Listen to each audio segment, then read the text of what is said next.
Olá, eu sou Marcelo Rezende, eu gosto muito de ciência dos dados. Se você também gosta de ciência dos dados, você está no canal certo.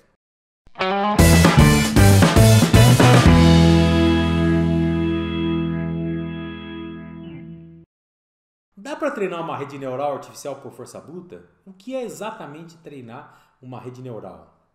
Nós vamos tratar nesse assunto abordando o seguinte problema. A gente quer fazer predições de consumo de combustível de carro dos anos 70 vendidos nos Estados Unidos em função do peso e da potência deles. São aqueles carrões antes da crise do petróleo, carrões muito legais, potentes, os V8, que a gente vê muito nos filmes de Hollywood. Por exemplo, no filme Gran Torino do Clint Eastwood. Então vamos lá. A primeira coisa que a gente vai fazer, né, é definir a nossa rede neural que vai fazer essas predições. O que é definir a rede neural? Definir a estrutura, quantos neurônios, os chamados perceptrons, funções ativadoras, etc. Vamos lá.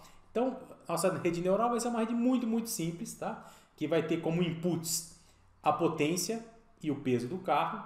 Esses inputs são transferidos para os perceptrons da camada escondida aqui, né? Chamada hidden layer, tá? E esses inputs são processados nos dois perceptrons e geram outputs. Então esse terceiro perceptron ele tem como inputs os outputs dos perceptrons 1 e 2. Então vejam que essa é a ideia da rede, né? Vai processando, jogando para frente e tal, até obter aqui o consumo final do carro. Tá? Mas o que eu tenho dentro de cada um desses perceptrons? Como é que funciona isso? Né? Os perceptrons que são modelos matemáticos que tentam imitar os neurônios artificiais, os neurônios naturais. Vamos lá. Então, os perceptrons, o que eles fazem? Eles vão multiplicando os inputs, no nosso caso nós temos dois inputs, né? Pelos pesos, que são números característicos lá de cada perceptron. Tá? E existe uma função somadora que vai fazendo a soma desses produtos input, peso, input, peso, input, peso. Tem um peso que não é multiplicado por input nenhum. Então a gente inventa o input 1 aí para deixar um padrão. Então a função somadora, ela faz, vamos dizer assim, um produto interno, né? Um produto interno entre os inputs e os pesos. Depois da função somadora, existe a função ativadora, que é aplicada ao resultado da função somadora. Isso dá o output de um perceptron genérico. Vamos lá. No caso particular da nossa rede, né, na nossa redezinha de 3 perceptrons só, tá? Aqui é a camada input, né, que não tem perceptrons, essa aqui é a hidden layer, essa aqui é a output layer. Muito bem. Vejam que o perceptron 1 e o perceptron 2, eles têm uma função ativadora chamada sigmoide, que tem esse comportamento aqui. Acima de 0 ela vai empurrando para 1, abaixo de 0 vai empurrando para 0.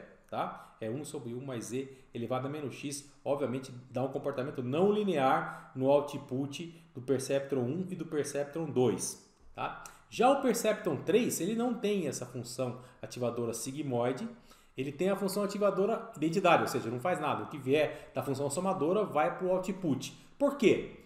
Porque, embora eu queira dar esse caráter não linear no output 1, no output 2, eu quero que o output final da rede seja um número, estou trabalhando com uma regressão. Eu quero quero estimar o consumo do carro em milhas por galão, 14, 15, 20. Tá? E se eu colocasse um sigmoide aqui, a resposta seria entre 0 e 1. Eu não quero isso. Tá? Então é muito comum nas redes neurais que fazem regressão que a função ativadora do último perceptor aqui seja a função identidade. Tá? Muito bem. Então, vamos lá. O que está faltando, então? O que está faltando, na verdade, é definir os pesos, né? Porque eu já tenho a função definida, a arquitetura da rede, quais são os elementos. Essa é uma rede feed-forward. Por que é uma rede feed-forward? Porque os inputs vão sendo passados para camadas sucessivas até dar a resposta final. Só vai para frente, não tem nenhuma recorrência, tá? E é uma rede também chamada fully connected. Por quê? Da camada N para a camada N mais 1, a conexão entre todos os seus elementos. Então, é uma feed forward fully connected. Vamos lá. Então, está faltando definir os pesos. Né? Bom, essa história de definir os pesos é justamente o aprendizado. E vai ser um aprendizado supervisionado. Por quê? Porque eu tenho um dataset da UCI, tá? Com uma lista de carros, que eu tenho aqui, acho que 300 carros, se não me engano, que tem a potência, o peso e o consumo deles. Então, conforme a minha rede fizer a predição para esses carros, eu vou saber se ela aprendeu bem ou não, tá certo? É um aprendizado supervisionado. Eu vou saber se ela está acertando ou não. Por quê? Porque essas amostras são rotuladas, já sei o consumo. Então, por exemplo, quando eu colocar o consumo do... o Torino aqui, não é um Gran Torino, mas é um Torino, né? Quando eu colocar esse carro aqui, vai ter que dar algo parecido com 17, tá? Se ela aprendeu direitinho. Muito bem. Mas qual vai ser o critério para isso? Eu vou tentar minimizar o tal do Mean Square Error, o erro médio quadrático, entre a predição da nossa rede para todos os carros, certo? E os valores reais de consumo. Então, eu vou pegar todos os carros do dataset, tá? E para cada valor real, eu faço a diferença entre o valor real e o valor estimado pelo meu modelo ao quadrado e tiro a média disso, tá? Quanto menor for esse número, eu vou achar que está melhor o meu modelo. Muito bem. Vamos dar um exemplo de cálculo do erro médio quadrático aqui. Eu tenho 4 carros, tenho o consumo real, o consumo estimado, certo? Primeiro carro, a diferença entre os consumos, o consumo real e estimado é 1, tá? Para o segundo, 1 ao quadrado é 1, para o segundo carro é 0,2, ao quadrado dá 0,04. O outro a diferença é 2, ao quadrado é 4. Eu vou somando todas essas diferenças ao quadrado, somo e divido por 4. Então, nesse caso, o erro médio quadrático foi de 1,46. Tá? Mas exatamente como que eu vou conseguir fazer isso? Existe um algoritmo tradicional chamado backpropagation, tá? que é o algoritmo clássico de treinamento de redes neurais. Eu não vou usar nesse vídeo. Eu vou tentar fazer no peito, fazer por força bruta para ver o que acontece. You will not laugh. You will not cry. You will learn by the numbers. I will teach you. Então eu vou gerar 9 pesos aleatórios. Por que 9? Porque cada percepto do meu modelo tem 3 pesos, tá? Eu calculo o erro médio quadrático, tá? Entre as predições do meu modelo e o dataset. Se esse erro médio quadrático for menor que 20, consegui. Eu vou considerar que eu consegui. O que significa um erro quadrático menor que 20? Se eu tirar a raiz de 20, dá 4 e alguma coisa, 4,4. Então está dizendo que eu estou mais ou menos com um erro mais ou menos para 4, né? 4,4 para cima ou para baixo do erro do consumo do carro. Que não é nenhuma maravilha, mas também para nossa brincadeira está ok. E se não conseguir? Se eu não conseguir, eu vou tentar até 1 milhão de vezes. Tá? Vou tentar 1 milhão de vezes. Se eu não conseguir gerar um conjunto de 9 pesos que me permita nessa rede um erro médio quadrático menor de 20, acabou a brincadeira. Se eu conseguir, se eu tiver sorte, que eu vou gerar números aleatórios, né? Se eu tiver sorte, eu treinei a minha rede por força bruta, tá certo? Então é isso aí. Bom, algumas simplificações que eu vou fazer, brutais. Primeiro eu vou considerar que os pesos vão ter valores inteiros entre menos 15 e mais 15, ou seja, 1 a 15, menos 1 a menos 15 e 0. Serão 31 valores diferentes. Enorme simplificação, né? Olha o número de possibilidades que eu tenho. Se eu tenho cada peso vai poder ter 31 valores diferentes, eu vou ter 31 elevado à 9ª potência de possibilidades. Mas como que eu vou fazer isso? Eu vou gerar aleatoriamente números nessa faixa aqui, tá? E ver se eu consigo esse erro médio quadrático menor que 20. Tá certo? Isso vai ser, a gente vai tentar fazer por força bruta e a gente vai ver se isso é complicado numa redezinha neural pequena como essa, tá? Então, vamos pro código? Vamos lá. Bom, eu vou fazer esse treinamento por força bruta usando a linguagem Python e vou usar o Jupyter Notebook aqui, tá certo? Então aqui eu importo as bibliotecas, aqui eu importo...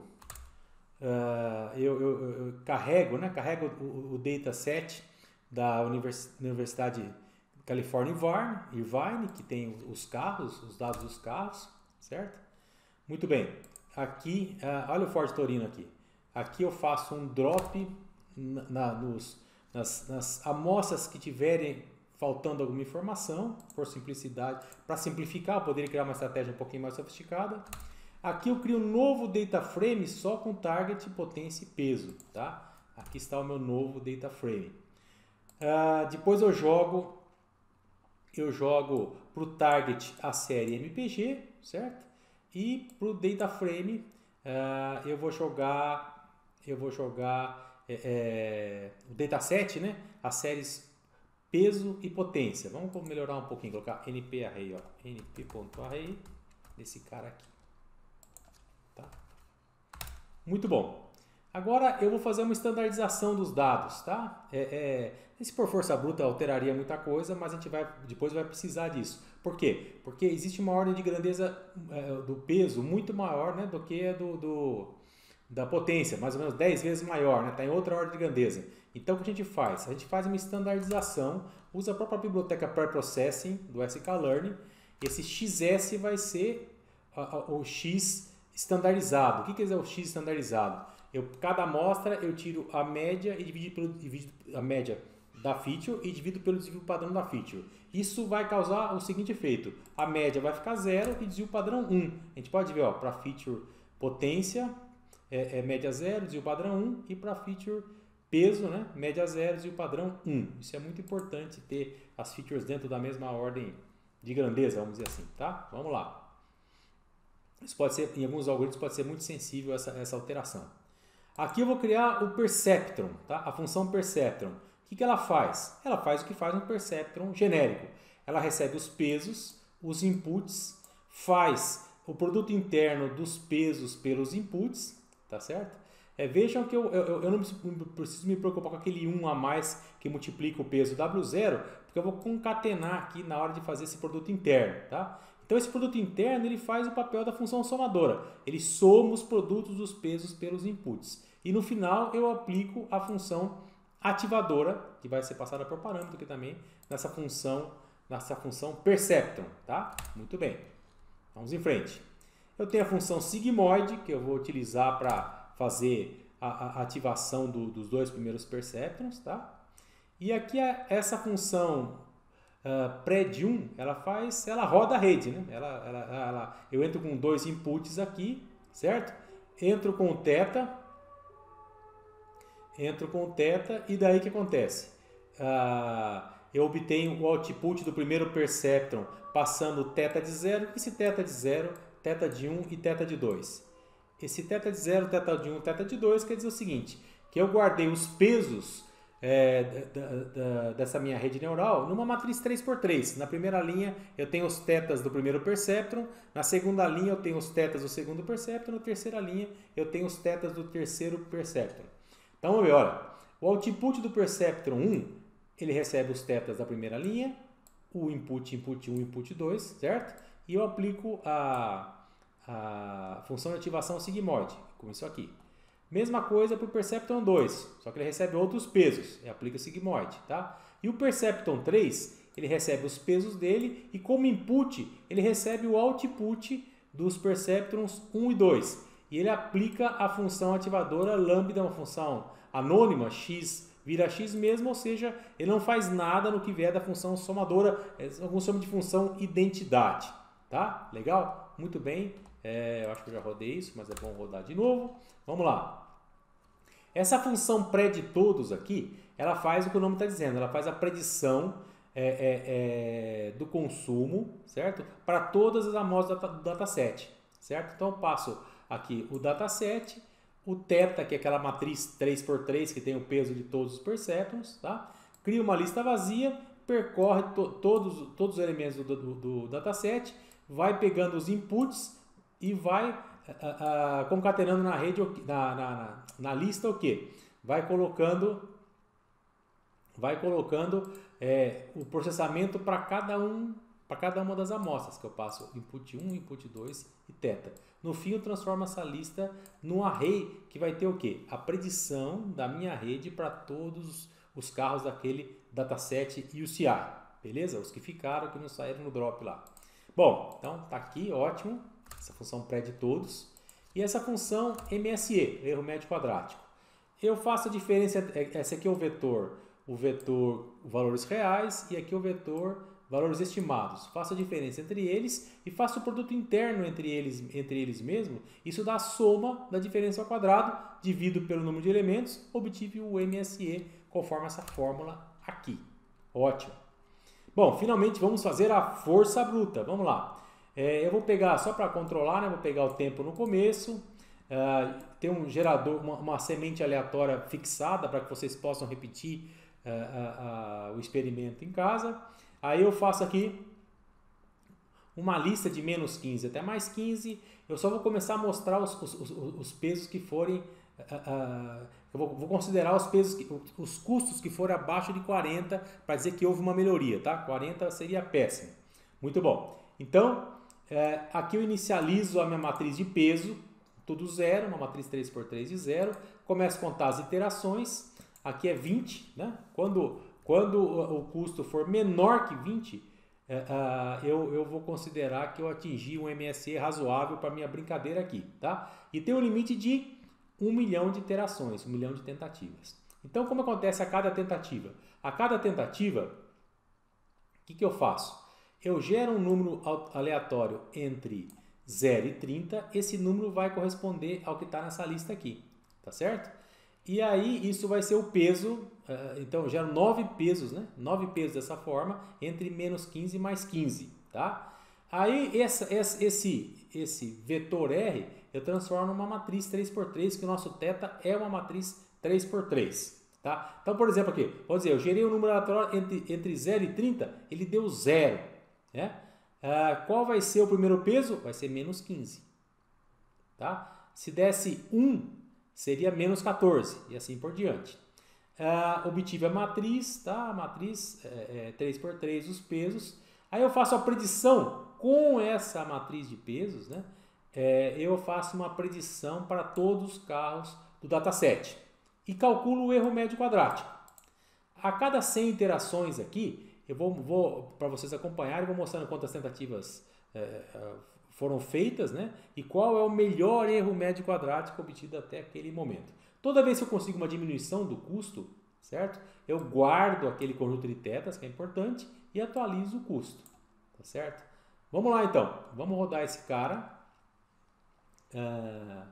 e a gente vai acompanhar essa força bruta que vai demorar um pouquinho. Vamos lá.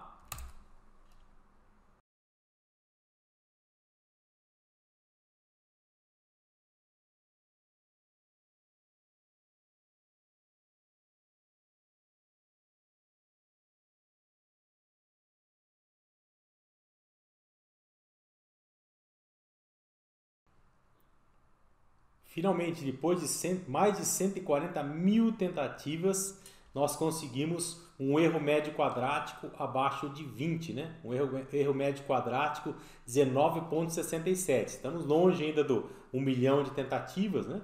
Então conseguimos aqui. Legal, vamos ver quais foram os pesos que deram esse resultado.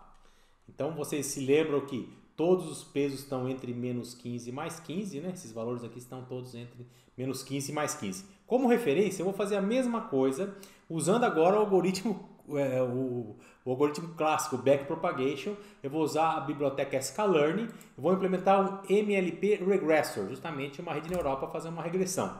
Aqui eu vou definir que a camada Hidden Layer, né? A Hidden Layer, ela tem 2 perceptrons com ativação logística, que é justamente o sigmoide, tá? E vou colocar o máximo de iterações 10.000 aqui para, vamos lá, rodar. Aqui eu estou treinando a rede, fazendo um fit. E vamos ver aqui. Está rodando, vamos lá. Certo? Aqui esse aqui são os tetas que foram obtidos por backpropagation. Então, aqui ele aparece, deixa eu colocar os intercepts aqui, ó. Certo? Aqui são os dois primeiros perceptrons, tá? Depois o terceiro perceptron, e aqui são os intercepts, são os W0, os pesos zeros dos 2 primeiros perceptrons e depois o terceiro perceptron.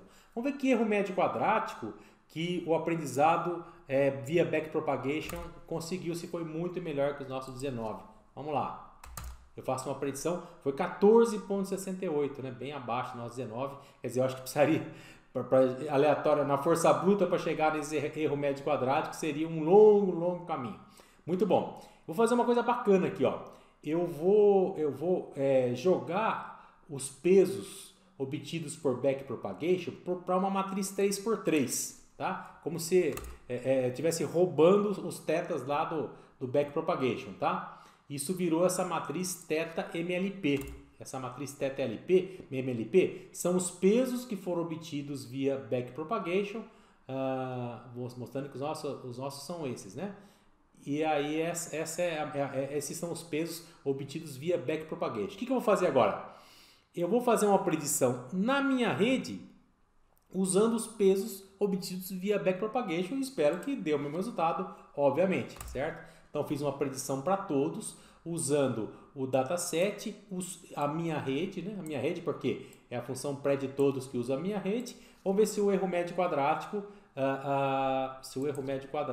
deu o mesmo valor. Espero que deu 1468 para tudo rodar certinho. 1468 bateu certinho, ou seja, eu transferi o aprendizado, né? Eu transferi o aprendizado via backpropagation para minha rede, aquela redezinha que eu havia treinado via força bruta. Nós fizemos a rede neural para fazer a predição do consumo dos carros. Vamos ver como é que estão sendo essas predições então. Eu tenho já aqui esse IMLPX, né? Que é a predição usando os pesos do backpropagation, que dá um erro menor. Eu vou pegar um outro chamado de IE do FB, que são as predições por força bruta, né? E como que eu faço isso? Eu uso essa função pré de todos, certo? Em vez de passar o θ MLP, né? Vou mandar o θ, que é o θ mesmo que a gente conseguiu por força bruta, tá? Muito bem. Agora eu vou fazer o seguinte, eu vou criar duas novas séries nesse dataset, né? Nesse data frame. E aí vamos ver como que estão os consumos em relação aos consumos reais. Vamos lá. Então vou chamar DF, vou chamar consumo força bruta. Ele vai receber quem? Vai receber esse IEFB, tá? E depois o DF consumo backpropagation, né? Vai ser que tem um erro menor, né? Vai receber o YEMLPX. Beleza, vamos ver então. df.read, pegar as primeiras linhas do data frame, né? Então tá aqui, ó. Pelo força bruta era para dar 18, deu 15. Pelo backpropagation deu 17.8, próximo, né? Aqui era para dar 15, no força bruta deu exatamente 15, acertou seco, né? Deu 15.7 no backpropagation e assim por diante, né? Olha o Torino aqui, né? O Torino era para dar 17, deu 15 no força bruta e 17.7 no backpropagation. Vamos ver mais alguns aí. Vamos colocar 15 aqui, né? Vamos ver mais alguns aí. Esse Toyota Corona. Era para fazer 22 no força bruta, deu 24, 25 no backpropagation, tá? Legal, então as predições estão interessantes, né? Aqui, ó, 14, 15 e tal. Então, realmente a nossa rede neural está fazendo boas predições. Tanto na força bruta, que está com um erro um pouco maior, tanto quanto backpropagation, tá? Bom, algumas coisas importantes que a gente deve falar no fim desse vídeo. Primeiro, ficou muito claro que o treinamento por força bruta de uma rede neural artificial é algo totalmente inviável, né? A gente trabalha com 3 perceptrons, com 9 pesos, mesmo assim foi um esforço muito grande para treinar por força bruta. Então, normalmente as redes neurais podem ter aí milhões de pesos, né? Então imagine, isso é totalmente inviável. It's been 84 years. Bom, analisando esse resultado, eu tô vendo, a gente treinou e testou no mesmo dataset, tá certo? Então a gente não dá para saber se esse modelo nosso aqui está generalizando. Teria que pegar carros fora desse dataset ou fazer um split, alguma coisa do tipo, tá certo? Mas a ideia do vídeo não foi essa, foi só mostrar o treinamento da rede neural artificial por força bruta, tá certo? É isso aí. Gostaram do vídeo? Deixe lá seu like, inscreva-se no canal. Até o próximo!